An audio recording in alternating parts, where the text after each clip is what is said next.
Getting this flap neutral so I can set up my elevator is pretty easy. I use these little clamps.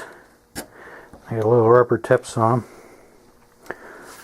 And getting the flap lined up is pretty easy because I still have the slot in the fuselage. You might be able to see. So I just line that flap up with that. And that gives me neutral. Now this is all clamped in place. Flap can't move. I got the horn in. And it's just a matter of soldering together this two-piece push rod with this brass roll pin.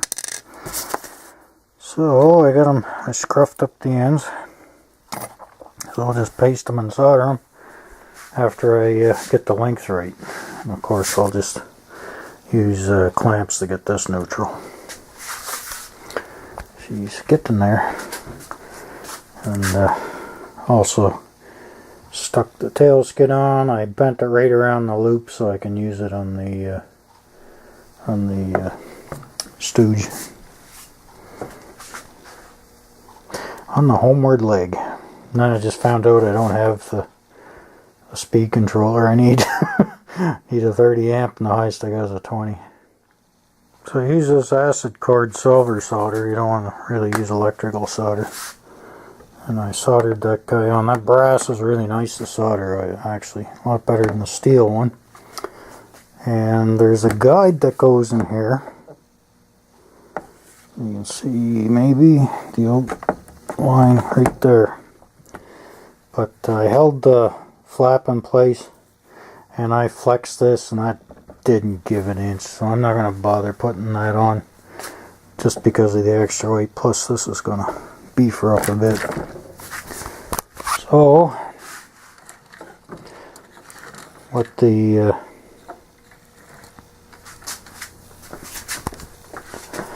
Dubro hinges, you can see that is a pretty damn smooth operation. Yeah, and the flaps nor the elevator are trying to spring back on you, which is the case with those CA hinges. Although this kit had a combination of both. So she's done. I added the little piece of fuel line here and I keep that clamp shut. And I used blue Loctite on the clevis and the nut.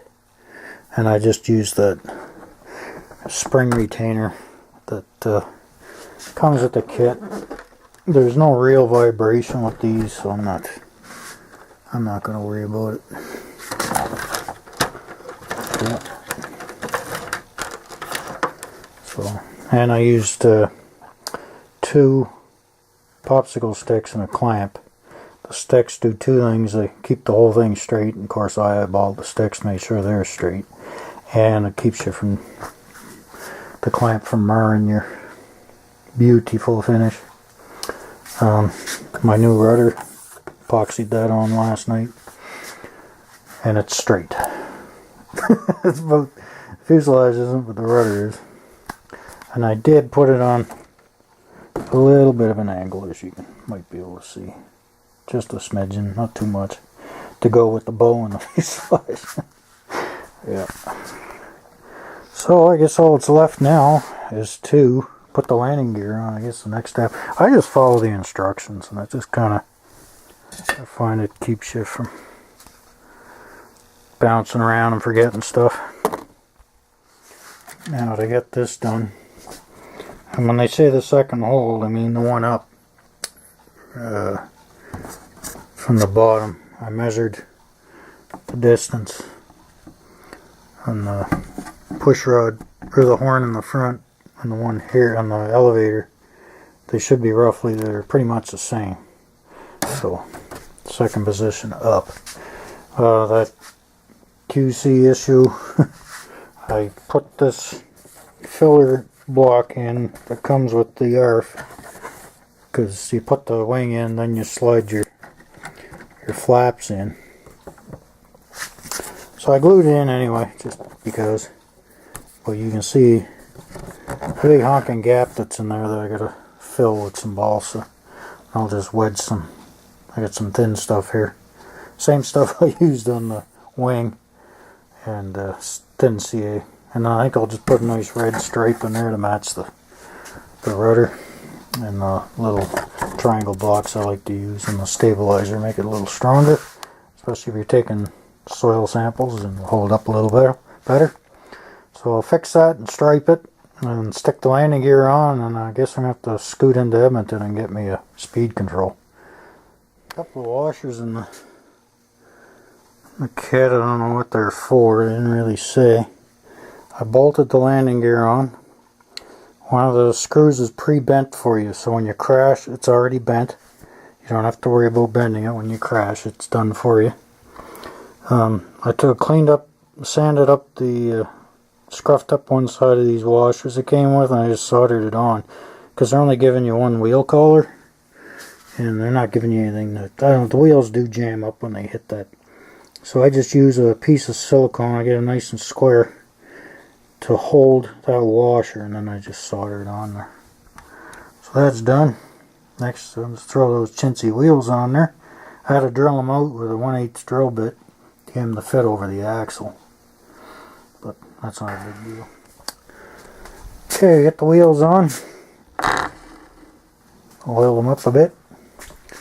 Had to take a Dubro wheel color for this side because the threads are stripped out, and the one that came with the kit. So that's not much good to me. So I had to dig out a Dubro and put on there. Of course, the metric, it's the 1/8 is close enough, it works. So of course I blue Loctited it.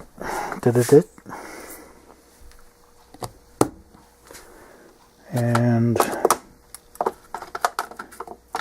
she is done.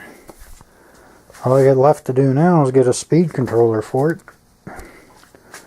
And man, I could have swore I had a 30 amp down here, but I don't.